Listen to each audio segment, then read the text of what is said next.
Dear students, আজকে এই ভিডিওতে আমরা অর্গানিক কেমিস্ট্রি বা জৈব রসায়ন সম্পর্কে আলোচনা করব।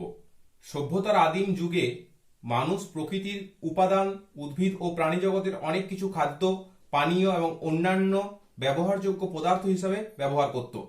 যেমন ধরো চিনি, চিনি, স্টার্চ, অ্যালকোহল,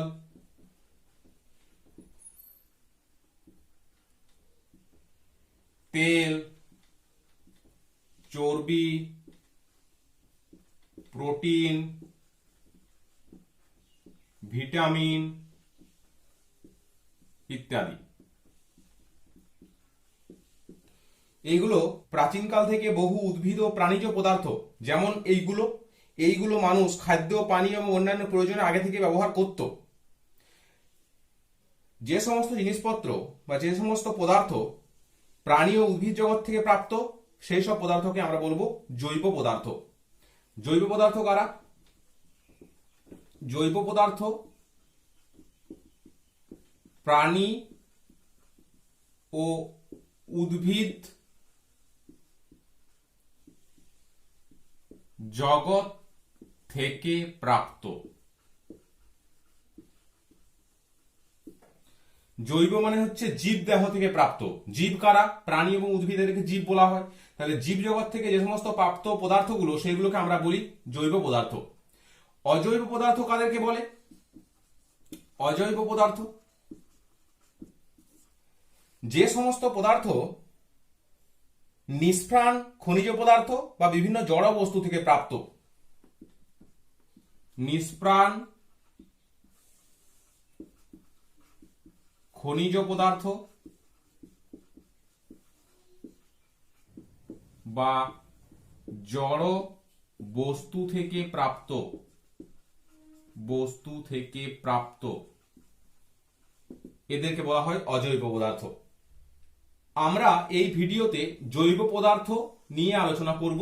জৈব পদার্থ কেমন হয়, কিভাবে তৈরি হয়েছে এবং জৈব পদার্থ গঠন কিভাবে হয়েছে, তারা দেখতে কেমন, এগুলো আমরা এখানে আলোচনা করব। এখন আমরা যদি জৈব যৌগের ইতিহাসটা একটু লক্ষ্য করি, তাহলে দেখতে পাবো 1784 খ্রিস্টাব্দে বিজ্ঞানী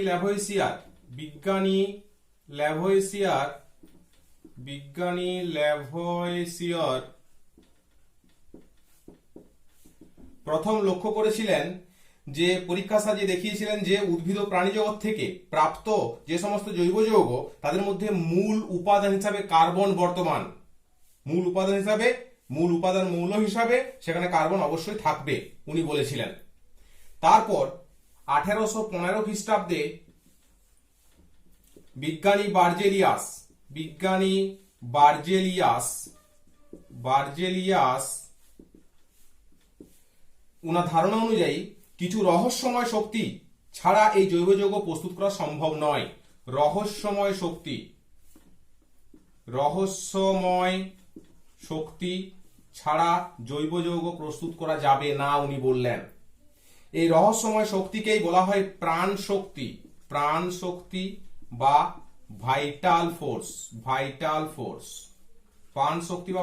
ফোর্স বলা হয় এই রহস্যময় শক্তিটাকে, যেটা ছাড়া জৈব যৌগ প্রস্তুত করা যাবে না বলে উনার মনে হলো। এই থিওরিটাকেই বলা হচ্ছে ভাইটাল ফোর্স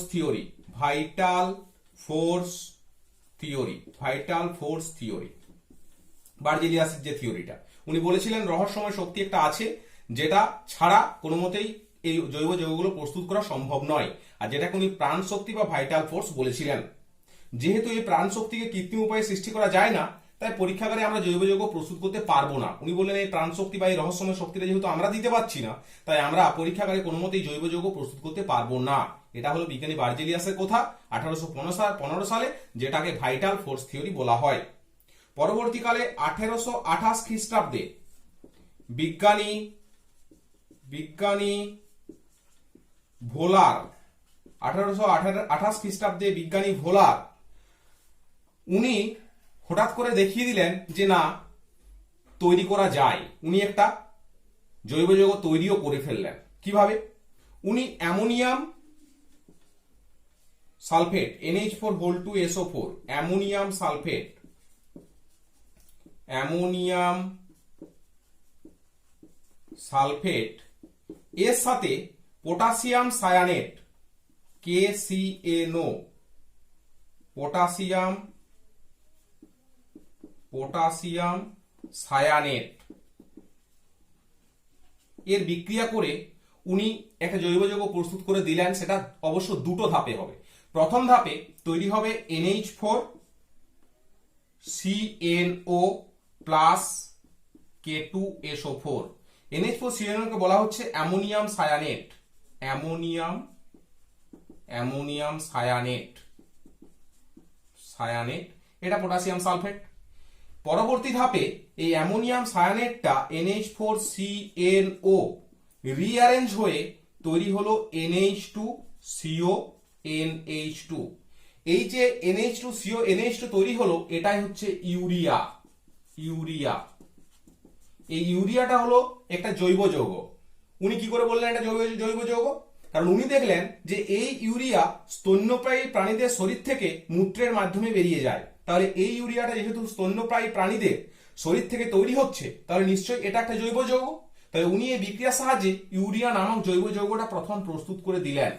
এবং ইউরিয়া এই জৈব যৌগটা প্রস্তুত হওয়ার পরে এই প্রাণ শক্তি তত্ত্বের উপরে একটা সন্দেহ তৈরি হলো সবার, যে না, জৈব যৌগ তো প্রস্তুত করা যাচ্ছে, তাহলে জৈব যৌগ যদি প্রস্তুত করা যায় তাহলে এই রহস্যময় শক্তি বা প্রাণ শক্তি যে দরকার বিজ্ঞানী বার্জিলিয়াস বলেছিলেন সেটা নিশ্চয়ই ঠিক নয়। এই বিজ্ঞানী বার্জিলিয়াসের যে থিওরি তার উপরে সবার একটা সন্দেহ তৈরি হলো। তাহলে প্রথম ল্যাবরেটরিতে তৈরি করা জৈব যৌগ কোনটি যদি তোমাদেরকে প্রশ্ন করা হয়, তাহলে উত্তর কি হবে? ইউরিয়া তৈরি হয়েছিল কোথা থেকে? অ্যামোনিয়াম সালফেট ও পটাশিয়াম সায়ানেট থেকে। ইউরিয়া হলো প্রথম তৈরি করা জৈব যৌগ, যেটা ল্যাবরেটরিতে প্রথম তৈরি হয়েছিল। ইউরিয়াটা জৈব যৌগ সেটা উনি বুঝলেন কি করে? উনি দেখলেন ইউরিয়া নামক জৈব যৌগ, এই ধরনের একটা জৈব যৌগ স্তন্যপায়ী প্রাণীদের শরীর থেকে বেরিয়ে আসে মূত্রের মাধ্যমে। তাহলে স্তন্যপায়ী প্রাণীদের শরীরে যেহেতু এই ধরনের যৌগটা তৈরি হচ্ছে, তাহলে নিশ্চয়ই এটা জৈব যৌগ। তারপর 1845 খ্রিস্টাব্দে কার্বন, হাইড্রোজেন ও অজৈব পদার্থের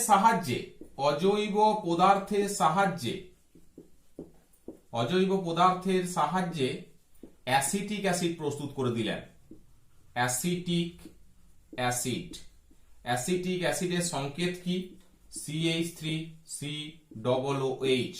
তাহলে 1845 খ্রিস্টাব্দে বিজ্ঞানী কোলবে কার্বন, হাইড্রোজেন এবং অন্যান্য অজৈব পদার্থের সাহায্যে অ্যাসিটিক অ্যাসিড প্রস্তুত করে দিলেন এবং প্রমাণ করেন যে জৈব যৌগ প্রস্তুতিতে কোন রকম প্রাণ শক্তির প্রয়োজন হয় না।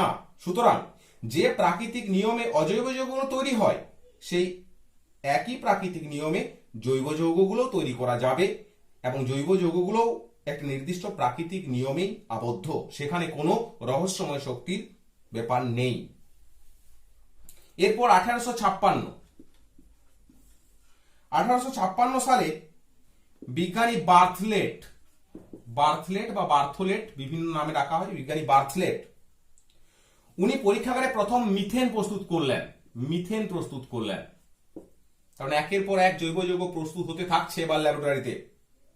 মিথেন প্রস্তুত করার পর মানুষের মন থেকে বা বিজ্ঞানীদের মন থেকে পুরোপুরিভাবে এই রহস্যময় শক্তি বা প্রাণ শক্তির ধারণা এটা পুরোপুরি পরিত্যক্ত হয়ে গেল।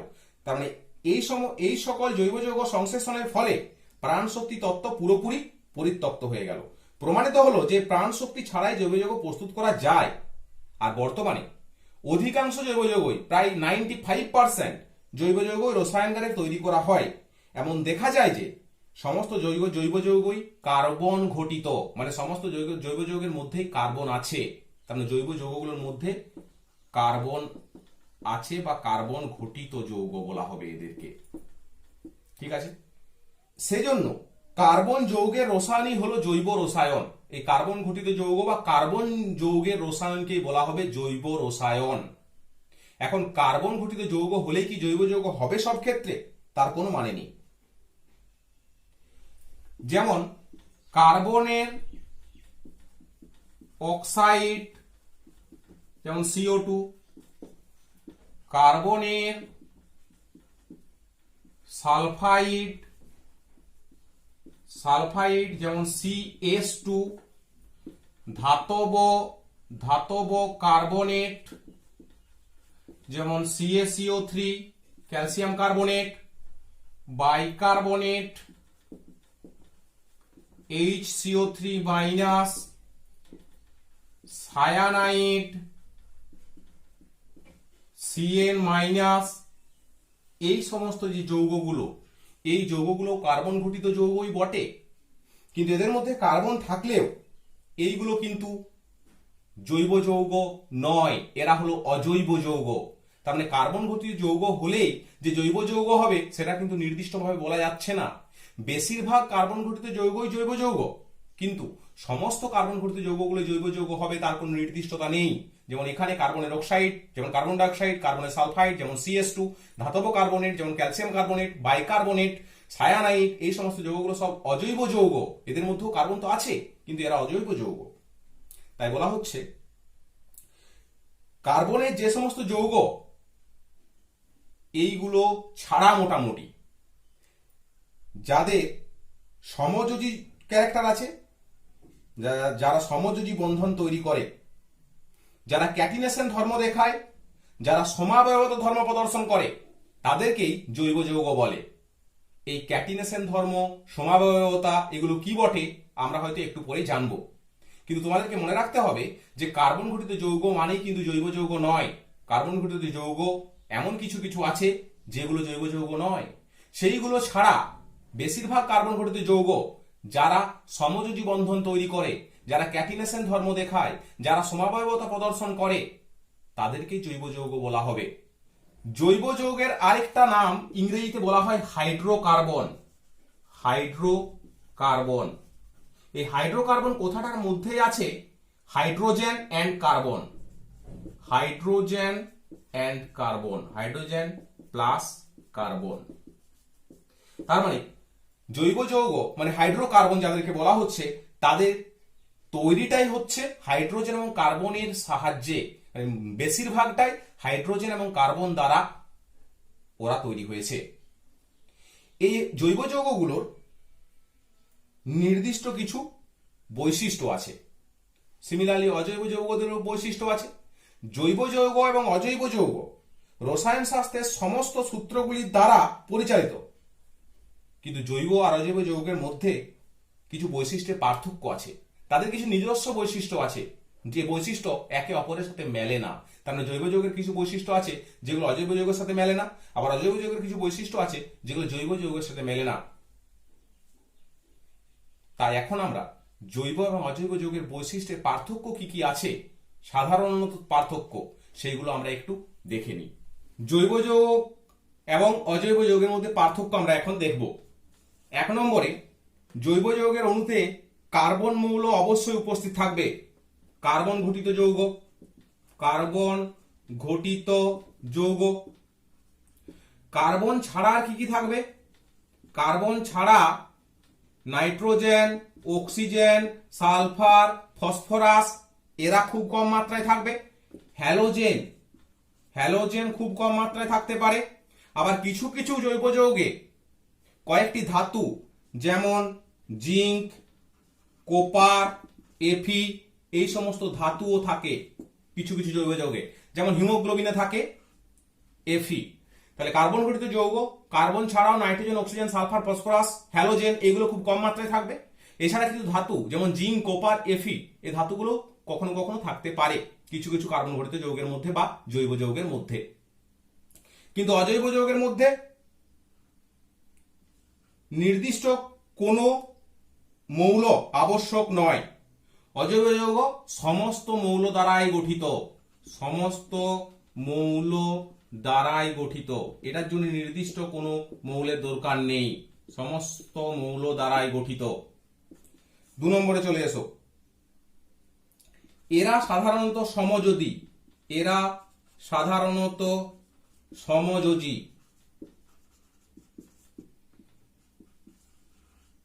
এরা তড়িৎযোজী, তড়িৎযোজী, সমযোজী, অসমযোজী সবই হতে পারে। সবই হতে পারে। জৈব যৌগ সাধারণত সমযোগী হয়, তো অজৈব যৌগ তড়িৎ যদি সমযোজী অসমযোজী সবই হতে পারে। এদের গলনাঙ্ক স্ফুটনাঙ্ক কম হয়, এদের গলনাঙ্ক স্ফুটনাঙ্ক কম, এদের গলনাঙ্ক স্ফুটনাঙ্ক কম, এরা উদ্বায়ী মানে সহজেই উবে যায়, একটু গরম পেলেই সহজেই বাষ্পীভূত হয়ে যায়। গলনাঙ্ক স্ফুটনাঙ্ক কম হলে তাই হয়। এদের ক্ষেত্রে এরা কিন্তু গলনাঙ্ক স্ফুটনাঙ্ক এদের কিন্তু অনেক বেশি, এরা সহজে উদ্বায়ী হয় না। গলনাঙ্ক স্ফুটনাঙ্ক বেশি, গলনাঙ্ক স্ফুটনাঙ্ক বেশি, উদ্বায়ী উদ্বায়ী নয়, এরা উদ্বায়ী নয়।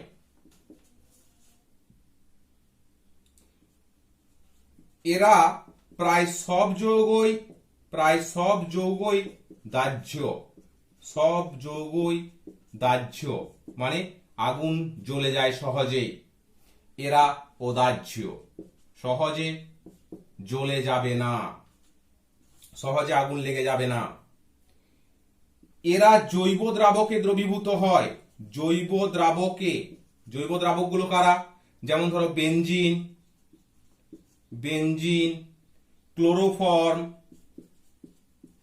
ক্লোরোফর্ম ইত্যাদি।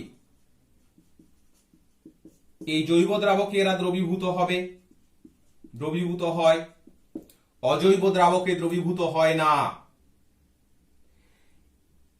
এরা অজৈব দ্রাবকে দ্রবীভূত হয়,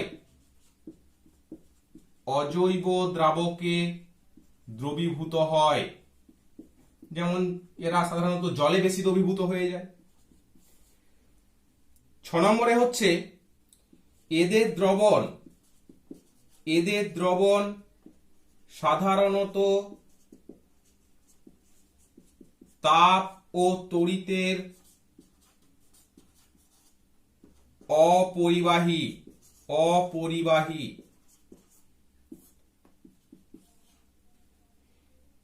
এদের অধিকাংশই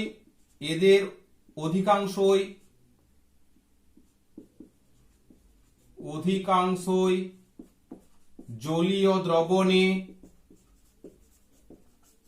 তড়িৎ পরিবহন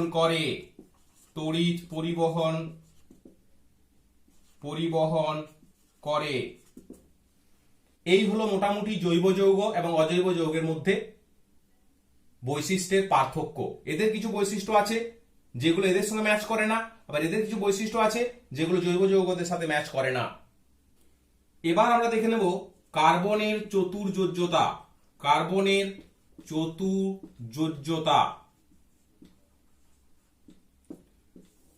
আমরা কার্বনের চতুর্যোজ্যতা দেখবো কেন? কারণ কার্বনেই যেহেতু এই সমস্ত যৌগের মূল মৌল, কার্বন মৌল দিয়ে সাধারণত এইসব যৌগগুলো তৈরি হয়, সবার মধ্যে কার্বন মাস্ট অবশ্যই থাকবে। তাই কার্বনের সাহায্যে আমরা এদের গঠনগুলো দেখার চেষ্টা করব। কার্বনের চতুর্যোজ্যতা এটা প্রথমে আমরা দেখে নিই যে কার্বনের ইলেকট্রন সংখ্যা হচ্ছে মোট ইলেকট্রন সংখ্যা হচ্ছে 6। তার মানে ইলেকট্রনিক কনফিগারেশন কি হবে? ইলেকট্রন বিন্যাস 2,4, কে কক্ষে 2, এল কক্ষে 4টা।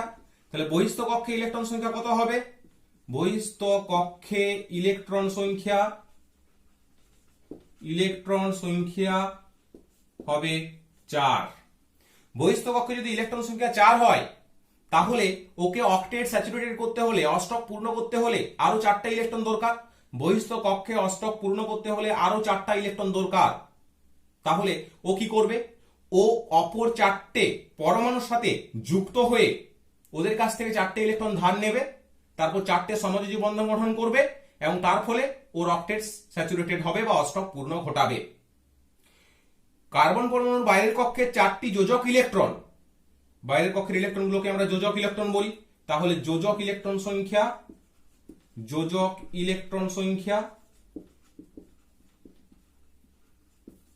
4।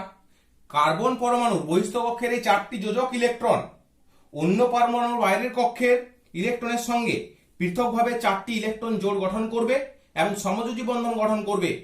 তার ফলে জৈব যৌগের অণুগুলো গঠিত হয়। এজন্য সমস্ত কার্বনযুক্ত সমযোজী যৌগে কার্বনের যোজ্যতা সর্বদা 4 হয়। যেমন সবচেয়ে সরলতম জৈব যৌগ কি? সরলতম জৈব যৌগ হলো মিথেন। মিথেন কিভাবে তৈরি হয়েছে? মিথেনের সংকেত হলো CH4। একটা কার্বন, তার 4টে ইলেকট্রন আছে বহিস্থ কক্ষে, 1 2 3 4টে ইলেকট্রন আছে। সে 4টে হাইড্রোজেন পরমাণুর সাথে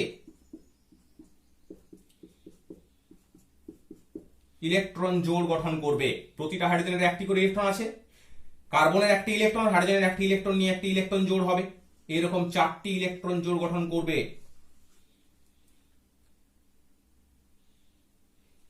তার ফলে কার্বনের নিজের বহিস্থ কক্ষে 8টা ইলেকট্রন হয়ে যাবে এবং প্রতিটা হাইড্রোজেনের 2টো করে ইলেকট্রন হয়ে যাবে। তার মানে ওরাও হিলিয়াম গ্যাসের মতো নিষ্ক্রিয় গ্যাসের মতো আচরণ করবে বা হিলিয়াম নিষ্ক্রিয় গ্যাসের মতো হয়ে যাবে। সবাই চায় অষ্টক পূর্ণ করতে বা নিকটস্থ নোবেল গ্যাসের মতো ইলেকট্রন বিন্যাস লাভ করতে। তাহলে হাইড্রোজেনের নিকটস্থ নোবেল গ্যাস হিলিয়াম, 2টো ইলেকট্রন থাকে, তাহলে হাইড্রোজেন কার্বনের কাছ থেকে একটা নিয়ে পরে হিলিয়াম হয়ে যাবে, আর কার্বন এরকম 4টে হাইড্রোজেনের কাছ থেকে নিয়ে নিকটস্থ নোবেল গ্যাস নিয়ন হয়ে যাবে। তার ফলে দুজনেই স্থায়িত্ব লাভ করবে। এখানে তাহলে কি হলো? এখানে তাহলে কার্বন ও চারপাশে ওর নিজের 4টে যোজক ইলেকট্রন দ্বারা 4টে হাইড্রোজেনের কাছ থেকে 4টে ইলেকট্রন নিয়ে 4টে সমযোজী বন্ধন গঠন করলো। 4টে সমযোজী বন্ধন গঠন করলো। বুঝতে পারা গেল? এইরকম ভাবে কার্বন প্রতিটি জৈব যৌগে 4টে করে সমযোজী বন্ধন গঠন করে থাকবে এবং সব সময় কার্বন চতুর্যোজ্যতা দেখাবে। তার মানে কার্বনের চতুর্যোজ্যতা এখান থেকে আমরা জেনে গেলাম।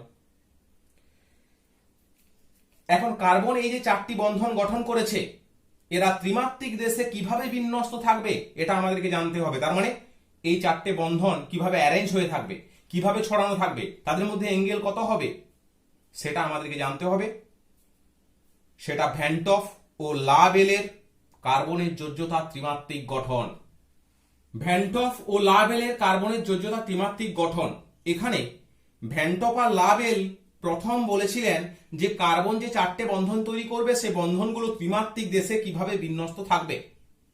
এই মতবাদ অনুসারে কার্বন পরমাণুটি একটি সুষম চতুস্থলকের কেন্দ্রে অবস্থান করে। চতুস্থলক কেমন দেখতে?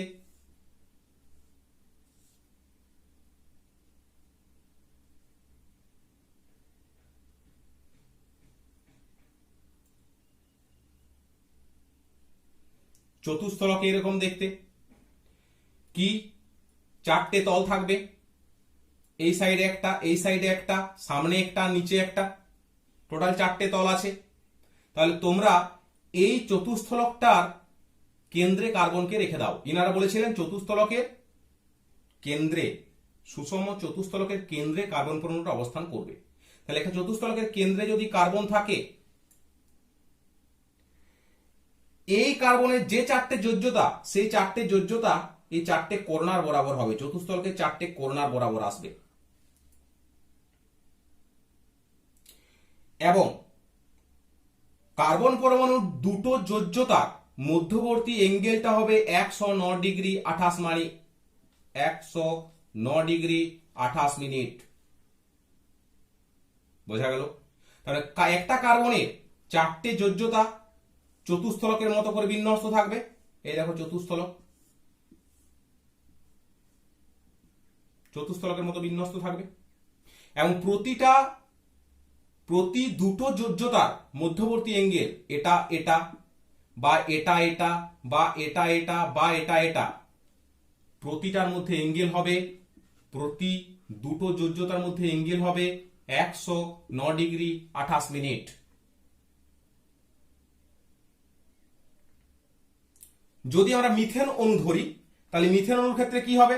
একটা কার্বনের যে 4টে যোজ্যতা চতুস্থলকের আকারে বিন্যস্ত আছে সেই 4টে যোজ্যতার সাথে হাইড্রোজেন যুক্ত হয়ে যাবে, 4টে হাইড্রোজেন।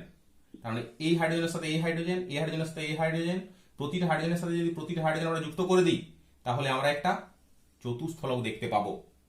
সেই চতুস্থলকের কেন্দ্রে আছে কার্বন, আর চতুস্থলকের কর্নারগুলোতে রয়েছে হাইড্রোজেন, এবং প্রতিটি হাইড্রোজেনের সাথে অপর একটি হাইড্রোজেনের মধ্যে এঙ্গেল হবে 109 ডিগ্রি 28 মিনিট।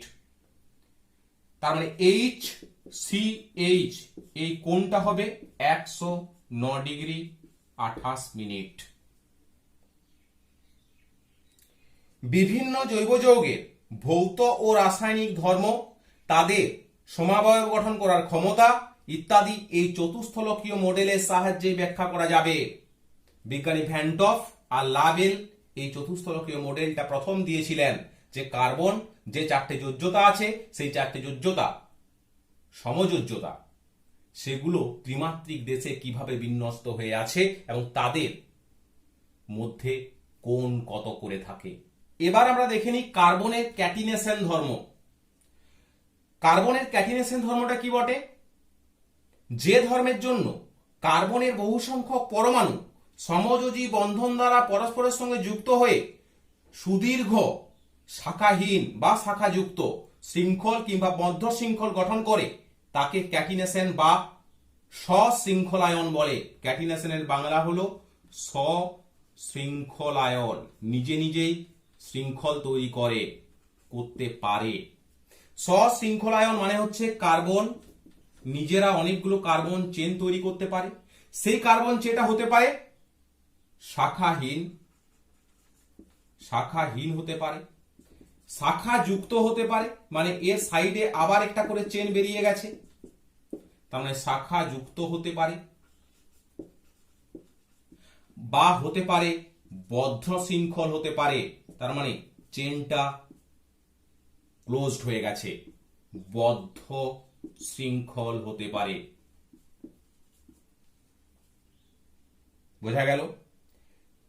এই যে কার্বন একসাথে অনেকগুলো কার্বন একসাথে যুক্ত হতে পারছে বা একটা চেন তৈরি করতে পারছে, এই কার্বনের প্রপার্টিটাকে বা ধর্মটাকে বলা হয় ক্যাটিনেশন ধর্ম।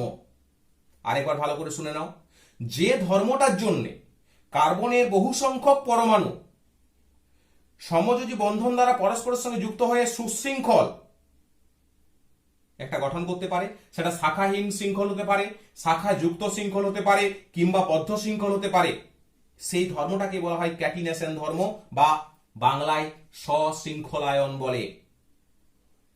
কার্বনের এই ক্যাটিনেশন ধর্ম আছে বলেই জৈব যৌগের সংখ্যা এত বেশি হয়। কার্বনের এই ক্যাটিনেশন ধর্মটার জন্যই জৈব যৌগের সংখ্যা এত বেশি হয়। কার্বনের এই ক্যাটিনেশন ধর্মটার কারণ কি? কার্বনের এই ক্যাটিনেশন ধর্মটার কিছু কারণ আছে। তার কারণ হলো কার্বন পরমাণুর ক্ষুদ্র আকার। কার্বন পরমাণুর ক্ষুদ্র আকার।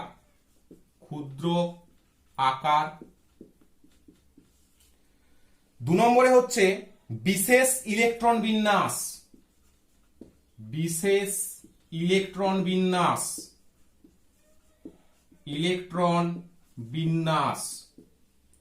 3 নম্বরে হচ্ছে বন্ধন শক্তি বেশি, বন্ধন শক্তি বা স্থায়িত্ব, বন্ধনের শক্তি বা স্থায়িত্ব বেশি।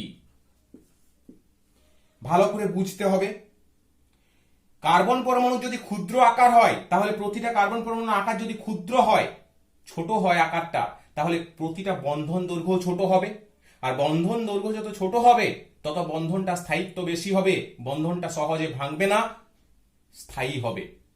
বিশেষ ইলেকট্রন বিন্যাস ওর কি 2, 4, তার মানে ওর 4টে ইলেকট্রন গ্রহণ করতে পারে, তাহলে পরের নিষ্ক্রিয় গ্যাসের মতো হয়ে যাবে, আর 4টে ইলেকট্রন ছেড়ে দিলে আগের নিষ্ক্রিয় গ্যাসের মতো হয়ে যাবে। তার মানে ও মাঝামাঝি জায়গাতে আছে, যেখান থেকে ওর পর্যায় সারণীতে ও ডান দিকের মৌলগুলোর সাথে যেমন ব্যবহার করতে পারে, ওর পিছনে ফেলে আসা বাম দিকের মৌলগুলোর সাথে ও একই রকম ব্যবহার করতে পারে, ও একটা মাঝামাঝি পজিশনে আছে। 4 নম্বরে হচ্ছে কার্বন পরমাণুর চতুর্যোজ্যতা। কার্বন পরমাণুর চতুর্যোজ্যতা। কার্বন পরমাণু 4টে যোজ্যতা আছে, সেই 4টে যোজ্যতার জন্য ও 4টে পরমাণুর সাথে অন্য 4টে পরমাণুর সাথে যুক্ত হতে পারে। এর ফলেও এই ক্যাটিনেশন ধর্মটা দেখাতে পারে। এই ক্যাটিনেশন ধর্মটার জন্যেই আমরা জৈব যৌগের সংখ্যা এত বেশি পাই, প্রায় 20 লক্ষেরও বেশি জৈব যৌগ আছে। এবার আমরা কিছু ছোটখাটো জৈব যৌগের গঠন দেখে নেব। যেমন ধরো C2H6 ইথেন, এটার গঠন কেমন?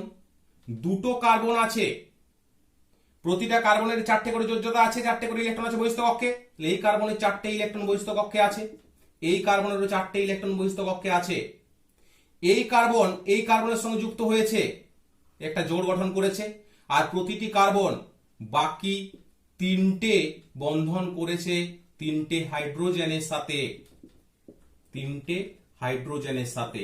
তার মানে এইগুলো একটি একটি ইলেকট্রন জোড় তৈরি করেছে হাইড্রোজেনের সাথে, একটি ইলেকট্রন জোড় করেছে কার্বনের সাথে কার্বনের, আর বাকি 3টে করে ইলেকট্রন জোড় করেছে প্রতিটি কার্বন 3টে করে হাইড্রোজেনের সাথে। তার ফলে তৈরি হয়েছে গঠনটা ইথেনের।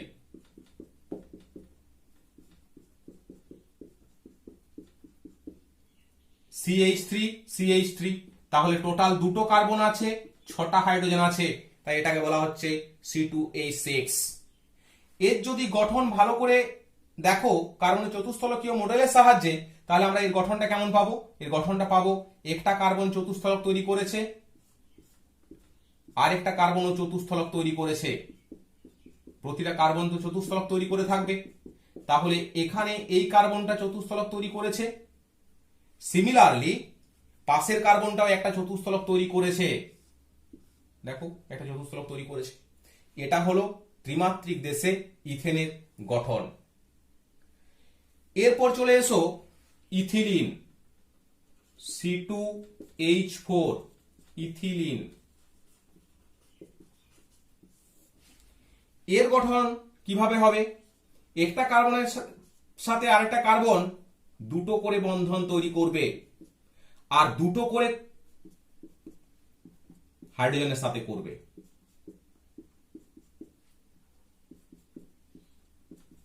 কারণ আমাদের এখানে টোটাল 4টে হাইড্রোজেন আছে, দুটো কার্বন দুটো করে হাইড্রোজেনের সাথে করবে, তাহলে আর দুটো কার্বনের সাথে কার্বনের করতে হবে।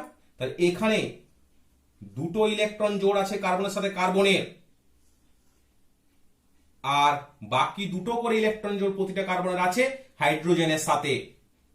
তাহলে এখানে গঠনটা হবে C দুটো বন্ধন করেছে কার্বন কার্বন, আর দুটো বন্ধন করেছে হাইড্রোজেনের সাথে। তার মানে এখানে কার্বন কার্বন দ্বিবন্ধন আছে, কার্বন কার্বন দ্বিবন্ধন, দুটো বন্ধন, দ্বিবন্ধন বর্তমান। ঠিক আছে, এরপর আমরা দেখব অ্যাসিটিলিন। অ্যাসিটিলিন, অ্যাসিটিলিনের সংকেত হচ্ছে C2H2। তোমরা নিশ্চয়ই বুঝতে পারছো দুটো হাইড্রোজেন আছে, প্রতিটি কার্বন একটি করে হাইড্রোজেন ভাগে পাবে। তাহলে একটা কার্বন একটি হাইড্রোজেনের সাথে বন্ধন করেছে, পাশের কার্বনটা একটি হাইড্রোজেনের সাথে বন্ধন করেছে। তাহলে কার্বনের যে আর 3টে যোজক ইলেকট্রন, সেই 3টে যোজক ইলেকট্রন কার সাথে বন্ধন করবে? তাহলে এর 3টে যোজক ইলেকট্রন, এরও 3টে যোজক ইলেকট্রন, এরা নিজেদের মধ্যে বন্ধন করবে, 3টে ইলেকট্রন জোড় তৈরি করবে কার্বনের সাথে কার্বনের, আর কার্বনের সাথে হাইড্রোজেনের একটি করে ইলেকট্রন জোড় তৈরি হবে। তাহলে গঠনটা কেমন হবে? HC, 3টে বন্ধন হবে কার্বনের সাথে কার্বনের, কারণ এখানে কার্বন কার্বন ত্রিবন্ধন বর্তমান। এটা একটা লাইনে শুয়ে থাকবে, তাই এটা সরল রৈখিক গঠন হবে, গঠন হবে। তার মানে এখান থেকে আমরা বুঝতে পারলাম একটা কার্বন আরেকটা কার্বনের সাথে সবসময় এক বন্ধনই করবে তা নয়। এমন কিছু কিছু ঘটনা আছে, এমন কিছু কিছু যৌগ আছে যাদের ক্ষেত্রে একটা কার্বনের সাথে একটা কার্বন দ্বিবন্ধন, বা একটা কার্বনের সাথে একটা কার্বন ত্রিবন্ধন তৈরি করে থাকতে পারে। এখানেই আরেকটা নতুন কনসেপ্ট চলে আসবে সম্পৃক্ত এবং অসম্পৃক্ত যৌগ নিয়ে। যে সমস্ত যৌগে কার্বনের সাথে কার্বনের শুধু এক বন্ধনই বর্তমান, সেই সমস্ত যৌগগুলোকে বলা হবে সম্পৃক্ত যৌগ। যেমন একটু আগেই দেখলাম ইথেন, ইথেনে দেখো কার্বনের সাথে কার্বনের সব এক বন্ধন আছে। আর যে সমস্ত যৌগে কার্বনের সাথে কার্বনের দ্বিবন্ধন বা ত্রিবন্ধন আছে তাদেরকে বলা হবে অসম্পৃক্ত যৌগ। তাহলে আমরা সম্পৃক্ত এবং অসম্পৃক্ত যৌগের ব্যাপারে একটু জেনে নিই। সম্পৃক্ত ও অসম্পৃক্ত যৌগ, তার মধ্যে আমরা প্রথমে দেখে নিই সম্পৃক্ত যৌগ। আমি একটু আগে তোমাদেরকে বললাম যে সব যৌগে কার্বন পরমাণুগুলি কেবলমাত্র সমযোজী এক বন্ধন দ্বারা যুক্ত থাকে, কার্বনের সাথে কার্বনের এক বন্ধন আছে, সেই সমস্ত যৌগগুলোকে বলা হয় সম্পৃক্ত যৌগ। যেমন ধরো একটু আগেই পড়লাম ইথেন, দেখো কার্বনের সাথে কার্বনের এক বন্ধন আছে ইথেন। এছাড়া হতে পারে প্রোপেন,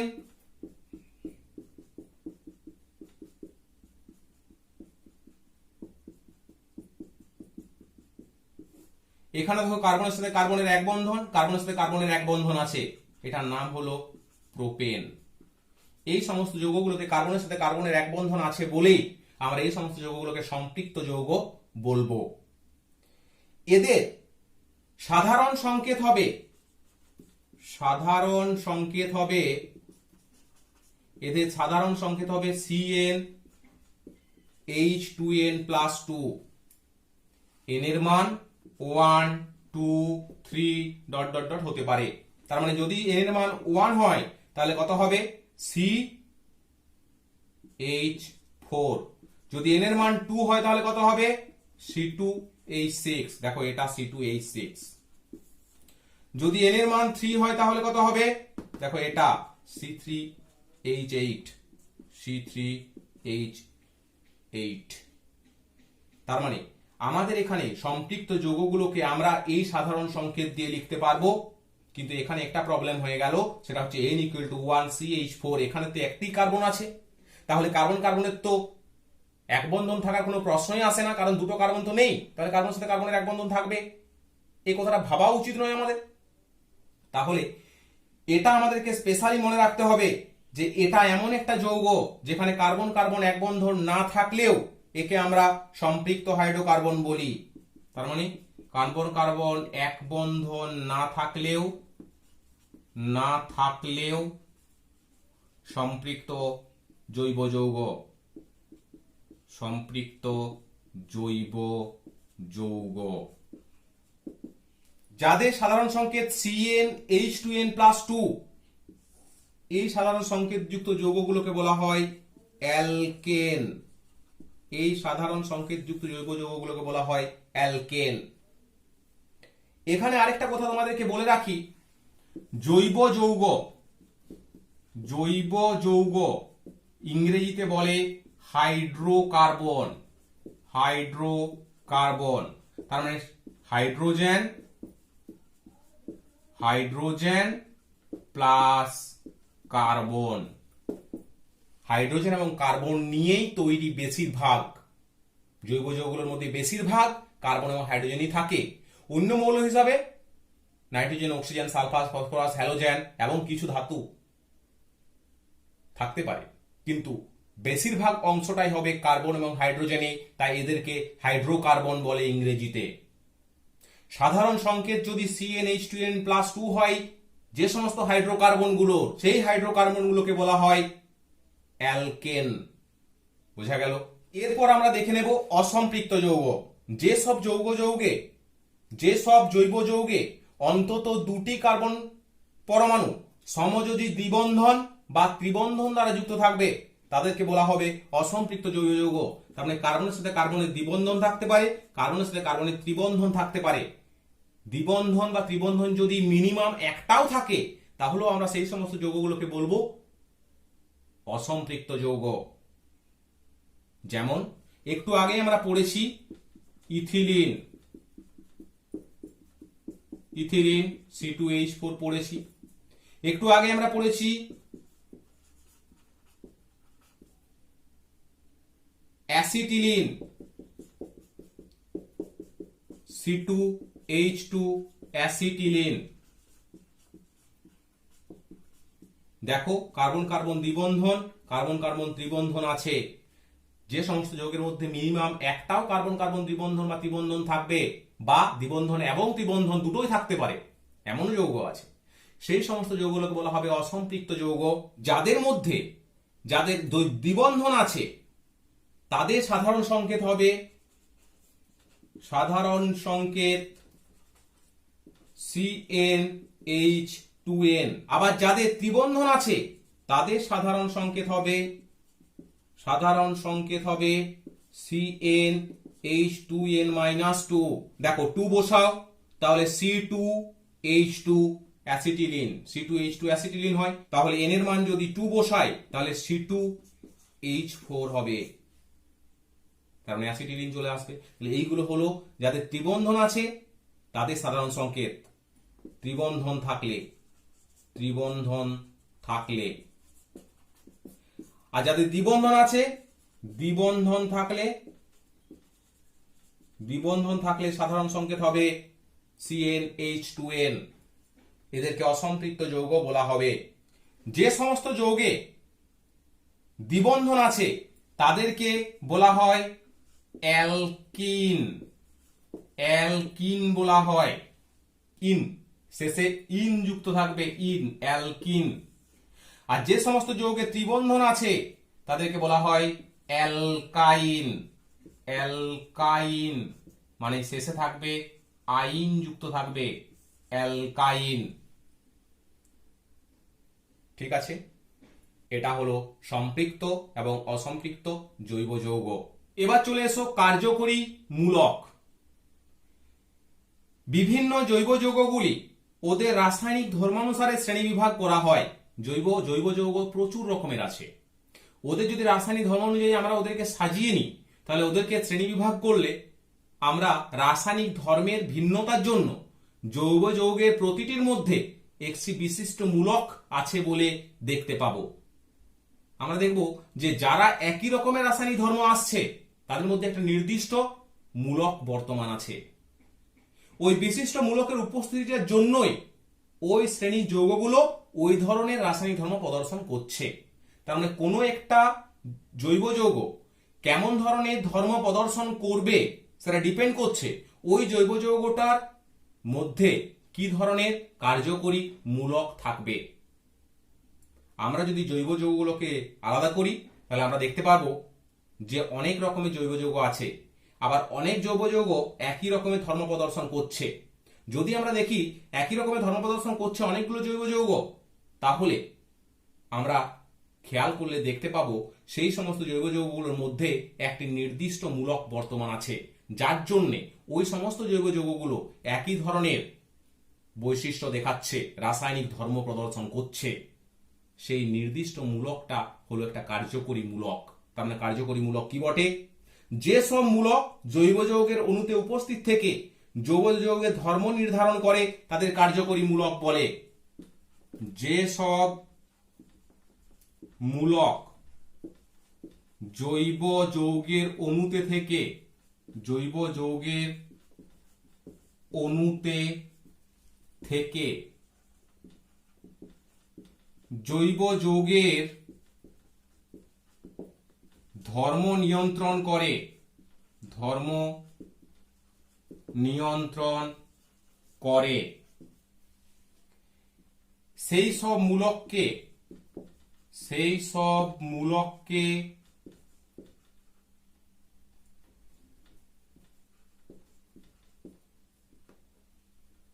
কার্যকরী মূলক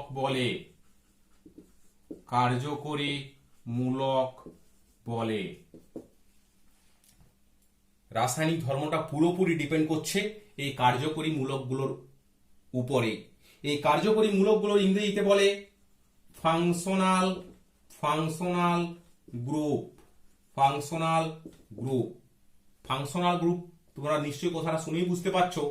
ফাংশন যেটা করবে, কাজ যেটা, ফাংশন মানে হচ্ছে কাজ, ফাংশন যেটা করবে সেই ফাংশনটা ডিপেন্ড করবে এই সমস্ত গ্রুপগুলোর উপরে, তাই এদেরকে বলা হচ্ছে ফাংশনাল গ্রুপ। যে সমস্ত গ্রুপ বা মূলকগুলো রাসায়নিক ধর্মটাকে নিয়ন্ত্রণ করে বা জৈব যৌগের ধর্মটাকে নিয়ন্ত্রণ করে সেই সমস্ত মূলকগুলোকে বলা হচ্ছে কার্যকরী মূলক। উদাহরণ আমরা দেখে নিই। হাইড্রক্সিল, হাইড্রক্সিল OH গ্রুপ বলা হয়, এটাকে OH গ্রুপ বলা হয়। এটা এইরকম এর গঠন। এই হাইড্রক্সিল গ্রুপটা যে সমস্ত জৈব যৌগ থাকবে সেই জৈব যৌগ বলা হয় অ্যালকোহল শ্রেণীর, অ্যালকোহল শ্রেণীর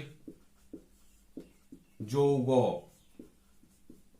ঠিক আছে, যেমন CH3CH2OH ইথানল, CH3OH মিথানল বা মিথাইল অ্যালকোহল, এইগুলো অ্যালকোহল শ্রেণীর যৌগ বলা হবে। অ্যালডিহাইড গ্রুপটা হচ্ছে CHO, গঠনটা হবে C ডবল বন্ড OH। এই গ্রুপটা যে সমস্ত জৈব যৌগের মধ্যে থাকবে তাদেরকে বলা হয় অ্যালডিহাইড শ্রেণীর জৈব যৌগ, অ্যালডিহাইড শ্রেণীর জৈব যৌগ, অ্যালডিহাইড শ্রেণীর বলা হবে। যেমন উদাহরণ CH3CHO, এর নাম হচ্ছে অ্যাসিটালডিহাইড, অ্যাসিটালডিহাইড। আবার ধরো কিটোন, এটাকে লেখা হয় CO গ্রুপ দ্বারা, এর গঠনটা হচ্ছে C ডবল বন্ড O, এই টাইপের গঠন। এটাকে বলা হয় কিটোন শ্রেণীর জৈব যৌগ। যাদের মধ্যে এই গ্রুপটা থাকবে তাদেরকে বলা হবে কিটোন শ্রেণীর জৈব যৌগ। যেমন CH3CH3, এটার নাম হচ্ছে অ্যাসিটোন, অ্যাসিটোন। আবার ধরো কার্বক্সিলিক অ্যাসিড, কার্বক্সিলিক অ্যাসিড সংকেত হচ্ছে COOH, গঠন হচ্ছে C ডবল বন্ড OOH। এই গ্রুপটা যাদের মধ্যে থাকবে তাদেরকে বলা হবে কার্বক্সিলিক অ্যাসিড শ্রেণী, কার্বক্সিলিক অ্যাসিড শ্রেণীর জৈব যৌগ। উদাহরণ হচ্ছে CH3COOH, এটার নাম হচ্ছে ইথানোয়িক অ্যাসিড বা অ্যাসিটিক অ্যাসিড। আমি ডাক নামটা লিখে দিচ্ছি অ্যাসিটিক অ্যাসিড, অ্যাসিটিক অ্যাসিড। আবার ধরো অ্যামিন নামে একটা গ্রুপ আছে যেটা সংকেত NH2, গঠন NHH। এটা যে সমস্ত জৈব যৌগের মধ্যে থাকবে তাকে বলা হবে অ্যামিন শ্রেণীর জৈব যৌগ, অ্যামিন শ্রেণীর জৈব যৌগ। এর উদাহরণ হচ্ছে C2H5NH2, মনে করো এটা হচ্ছে ethyl amine, ethyl amine, ethyl amine. এইগুলো হচ্ছে মোটামুটি কার্যকরী মূলক এবং তাদের নাম, গঠন এবং সেগুলো থাকলে তাদেরকে কি শ্রেণীর জৈব যৌগ বলা হয় আর তাদের কয়েকটা করে উদাহরণ। এই সমস্ত কার্যকরী মূলকগুলোর জন্যে জৈব যৌগগুলো নির্দিষ্ট শ্রেণীতে বিভক্ত হয়ে যায় এবং সেই শ্রেণীটি নির্দিষ্ট ধর্ম প্রদর্শন করে। তাহলে আমরা আজকের এই ক্লাসে জৈব যৌগ সম্পর্কে প্রাথমিকভাবে কিছু জিনিস জানলাম, যেখানে জৈব যৌগ কিভাবে তৈরি হয়েছে, জৈব যৌগ প্রথম আবিষ্কার কোনটি হয়েছিল, যেমন ইউরিয়া প্রথম জৈব যৌগ হিসেবে আবিষ্কার করা হয়েছিল বা রাসায়নিকভাবে প্রস্তুত করা হয়েছিল। তারপর আমরা জানলাম জৈব যৌগ এবং অজৈব যৌগের মধ্যে পার্থক্য কি, কার্বনের চতুর্যোগ্যতা সম্পর্কে জানলাম, ক্যাটিনেশন ধর্ম সম্পর্কে জানলাম এবং জানলাম সমাবয়বতা সম্পর্কে। যদি এই ক্লাসে কারো কোনো প্রবলেম থাকে তাহলে তোমরা কমেন্ট বক্সে লিখে জানাও।